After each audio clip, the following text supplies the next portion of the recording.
there's a lot of like this idea that this subject that's viewing things is an interesting phenomenon, you might say, because it can be, on the one hand, it's the filter through which you see things, so it's part of the subjectivity, but it's also something that you could then look at too. It has a funny quality to it. It can be both the subject and the object. You can look at your way of seeing the world and kind of go, okay, this is how I filter things, but if I decide to turn my attention a certain way, I can also look at that thing Mm-hmm. and like challenge that and say, hey, well, that thing is looking at the world a certain way. Maybe that's not entirely right. Now I have like a metacognition on top of a metacognition or something.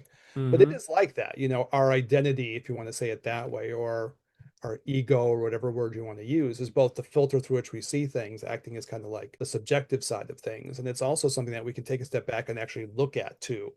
And that's kind of interesting observation, right? Yeah. Yeah. Yeah, totally. Yeah, it can become an object and then you could change and evolve it. So you don't always have to see things the same way. Yeah. That's the hope. Yeah. However, they're always ready. They're always ready. They're always continuous, and you could knock one down and it'll come right back up. It's not a thing to be killed or anything else. It's you have to adapt to the adaptation. And so I kind of call this organized chaos.